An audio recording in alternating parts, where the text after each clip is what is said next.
On a démarré là. Ouais, c'est vrai. Ok. Bah, cet après-midi, il y a des mots, je suis là pour ça. No problème. Bah, salut les kids.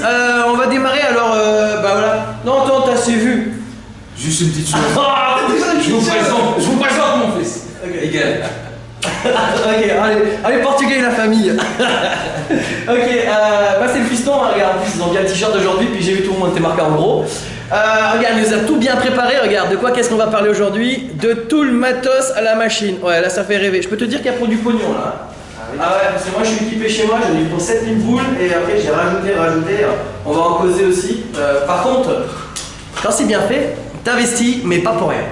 Alors écoute, ce qu'on va faire dans l'ordre, on va présenter un peu les machines comme ça, et puis après quand on va les utiliser, on en parlera spécifiquement. D'accord. Ça te va? D'accord, très bien. Ça va, ok. Allez, pour la caméra, ton prénom déjà c'est comment? Miguel. Miguel, ok. Merci Pascal. Enchanté. Pascal. Yes. Bon allez, alors on va se rapprocher, on va se choisir dans l'ordre, on va choisir un petit peu dans l'ordre d'utilisation.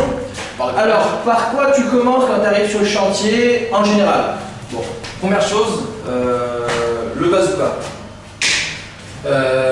Ça a été Vas-y, prends-le et on parle face caméra, comme ça on est sûr que tu entends bien et tout. Voilà, bazooka. Vraiment, c'est impressionnant, ça s'appelle le bazooka.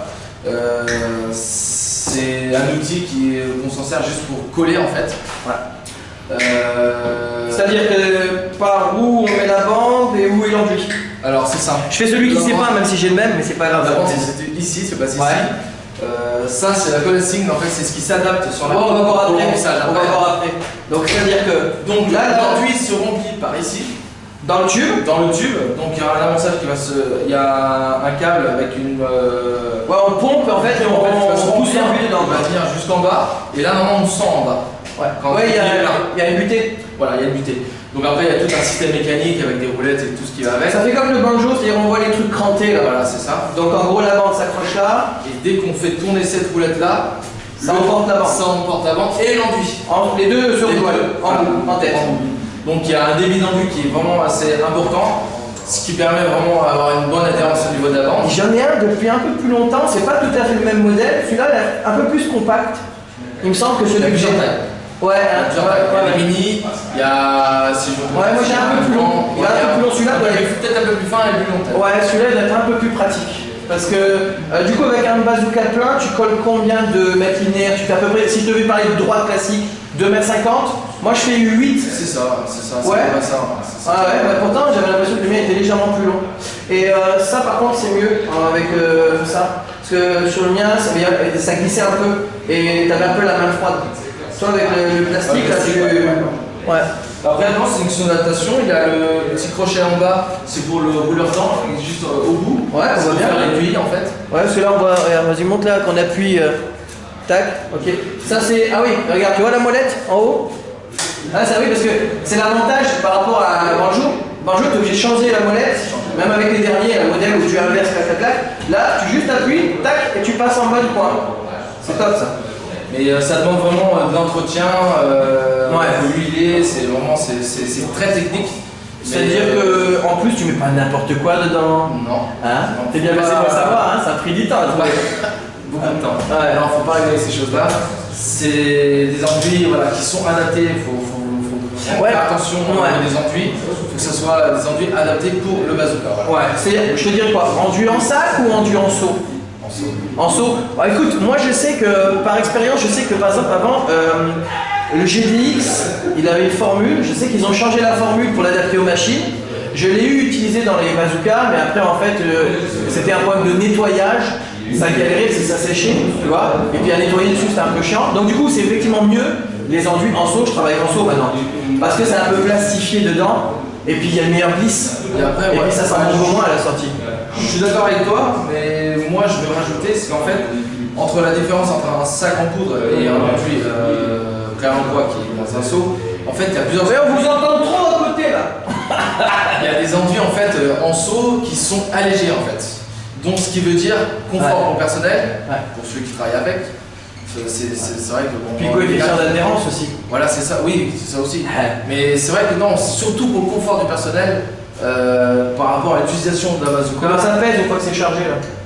vide, ça passe pas aller 1,5 kg, même pas, c'est même pas ça. Ouais, quand c'est chargé. Quand c'est chargé, ça passe pas aller, on va dire, tout dépense. Dans les 4 kg à peu près. Ouais, 4 kg, ouais, mais ça va, c'est posé à peu près. C'est justement, c'est bon. Je sais qu'au début, moi, c'est la manipulation qui faisait que t'avais un peu mal au dos, mais après, au bout d'un moment, en fait. Si t'as mal au dos, c'est que tu t'y prends mal. Bah voilà, et après, finalement, c'était que du bonheur. T'es en appui, ça roule. Faut vraiment, c'est très technique, voilà, je ne rentre pas dans les détails, mais c'est vrai que c'est ce qui demande vraiment beaucoup de concentration. Non, parce que c'est pas le tout d'avoir la machine, ça marche pas tout seul. Hein. Moi, ça m'a pris 2 bons mois pour vraiment être bien à l'aise. Le coup de main du coin, machin, de couper la bande au bon moment pour que ça se replie sans qu'il manque un petit bout. L'appui, trouver le bon enduit qu'il y a dedans. Ça, c'est très important. On pourra avoir un petit bout de collage tout à l'heure avec. Ouais, nickel. Ça c'était la partie collage, ok. Maintenant, viens, on fait une simulation. Voilà, tu la montres comme ça. Même si on verra tout à l'heure, c'est en fait la pompe, elle est posée comme ça. Je la pose. Voilà. Je prends le bazooka. Lui il rentre. Comme ça. Ouais, tu vois, le petit truc pour poser le pied. Toujours, l'embout ici. Tac. La main gauche se positionne ici. Et la pompe est censée être dans le seau d'enduit. Voilà, c'est ça. Du coup, tu pompes et tu charges à l'intérieur du tube. Ça la recharge en fait. Il y a comme un courant à l'intérieur qui va monter. Et dès que je vais le sentir ici dans la main gauche, ce qui veut dire que le bazooka est plein. L'utilisation. Et il vaut mieux qu'on le montre avant parce que tout à l'heure qu'on va utiliser, il faut pas non plus trop tarder à l'utiliser parce que c'est bien garder avec un enduit frais à l'intérieur pour pas que ça bloque et tout. Donc c'est pour ça qu'on te fait l'explication technique avant et puis peut-être un rappel tout à l'heure, ça fera d'autres vidéos. Ok, là c'était pour le collage. Allez, on va dire on se la coupe pour le collage et maintenant on va faire une vidéo pour d'autres trucs. Et puis après on en fera, tu vas voir.